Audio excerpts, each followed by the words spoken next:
In 1996, a suspicious house fire destroyed the home of a Seattle, Washington policeman. In a bizarre twist, an ex-convict confessed to setting the fire, then mysteriously disappeared. Sergeant Bachmeier himself uncovered some important information about the fire. It happened when he was called to break up a neighborhood fight. Is anybody hurt? Yeah. Are you okay? Yeah, I'm all right. Did anybody here say what happened? One of the men in that fight was Brad Wren, who had a history of mental problems and had some prior brushes with the law. Thank you. What happened? Well, I can start off by telling you, 2 weeks ago he was shot in the leg, and now tonight he got in a fight with his roommate's brother. You doing okay? Is that leg all right? It's certainly killing me, but I guess it's going to be all right. All right, let's get down to the police station. We take your statement there. Sergeant Bachmeier asked Wren to come to the police station so that he could take his statement.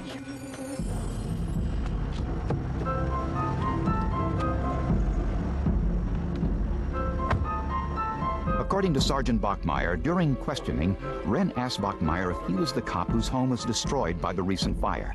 Are you the cop that had his house burned down? Yeah, why? When Bachmeier said yes, Wren allegedly told Bachmeier that he knew the identity of the arsonist. It's a drug dealer I met in the bar. Pepe Hernandez. Pepe Hernandez told Wren that a local cop had stolen some drugs and money from him during a recent drug bust. Hey man, this cop busted me the other day. Yeah? He stole my dope and my stash of money.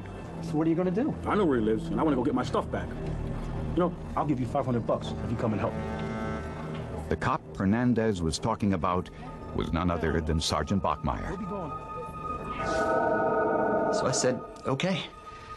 Then what happened? We broke in your house. Pepe tore the house up. He couldn't find the drugs or the money. So Pepe started stealing things.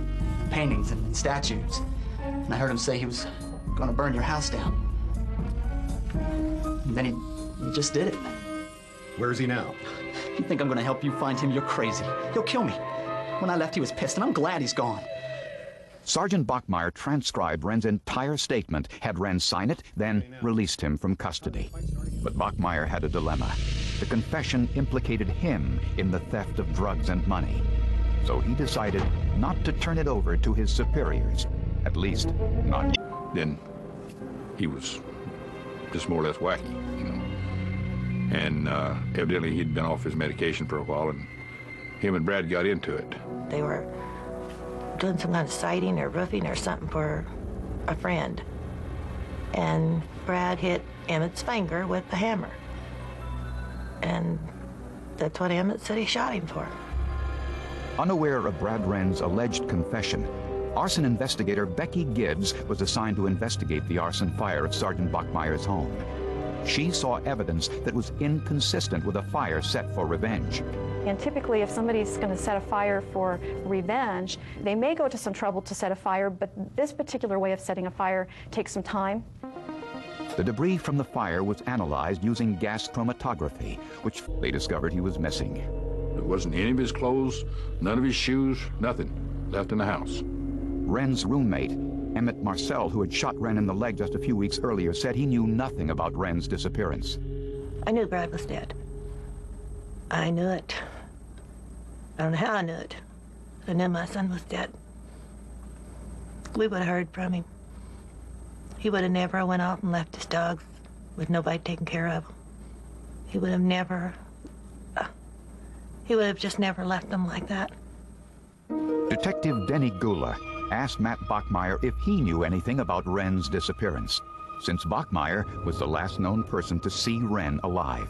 He starts laughing. He goes, well, if you find him dead with my business card nailed to his forehead, you'll know who to come talk to, and he kind of laughs it up. From Brad Wren's parents, a reverse paternity DNA test was made. It proved conclusively that the blood from the back seat of the patrol car was that of Brad Wren.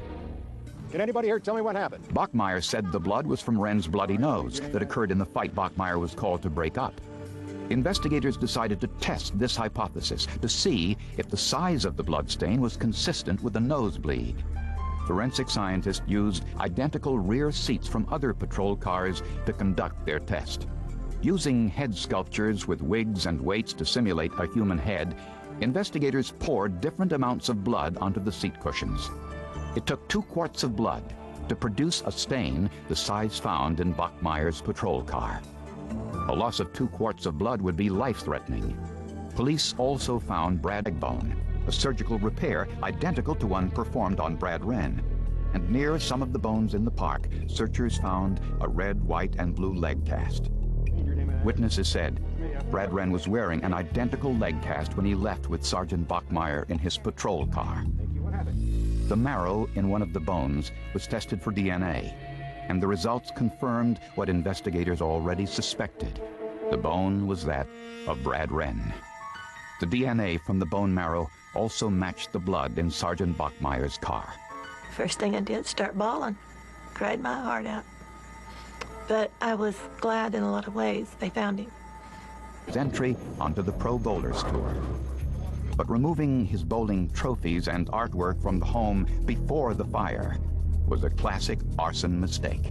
When Bachmeyer learned he was a suspect in the arson, he looked for a scapegoat.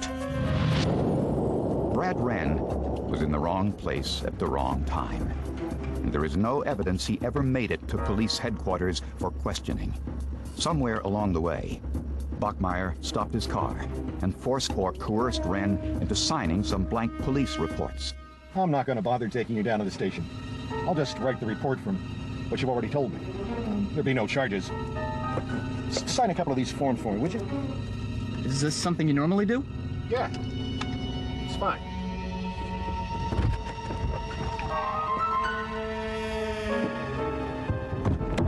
Hey, do me a favor. In case your statement goes on too long, could you sign a few extra copies for me?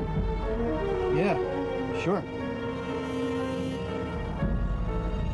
Then, Bachmeyer murdered him. Wren's blood seeped into the rear seat cushions as Bachmeyer made the 30-minute drive to Cougar Mountain Park to dump the body. Sometime later, Bachmeyer composed the phony confession, which forensic technology revealed as bogus. I've never been so mad at somebody in my whole life. There was a time or two there that I just wanted to get hold of him so bad. I think I could have ripped him limb by limb. I was just furious with that man. I don't think he's much of a man. I think the man must have a mental problem or something. I don't know. I can't feature a police officer 25 years or so doing something like this without having some kind of a problem. What was he going to gain out of it, you know? I don't know. He started fabricating stories to various people that were contradictory, that evolved, and all of which were essentially implausible and as I said, self-contradictory. And I think he got desperate, and he compounded a series of bad decisions with a homicide. Sergeant Matt Bachmeyer was convicted of first-degree murder. He was sentenced to life in prison. Seattle prosecutors say it was one of the most bizarre murder cases they had ever encountered. I can't pretend to tell you what sort of a person gets drawn into a web of his own making to the extent that he's willing to take a human life. All I can say is that we see this happen, and we rarely see it happen with a law enforcement officer with 25 years of service. But most murders are fundamentally inexplicable, unreasonable, irrational events. When you look at the inconsistency of his statements and just how incredible they are, you can't understand how somebody with 25 years of interrogating offenders, with somebody who's out on the street every day and listens to these lame explanations from people that he arrests, could actually believe people would believe this. I mean, I have no idea, because they were just stupid. He told lie after lie after lie that were ridiculous. And I can't imagine how anybody would have thought they would be believed. I think stupid would apply, but I think the thing that comes to mind is just really underestimated the people that worked around him, that he got thinking that he was smarter than everybody else, better than everybody else, and that he could do this. One of our members was talking not too long ago about someone writing a book about this, and they said, I don't think anybody will write a book about this, because when you tell the story, it's not believable. But it is interesting. And so I think this still, for quite some time to come, will be with our department, unfortunately. Maybe they won't like serving time with a cop. Maybe justice will be served then. And I told him that the day they sentenced him. I told him no matter where he went, no matter where they sent him, sooner or later somebody's gonna find out he was a cop. And then I think justice will be served.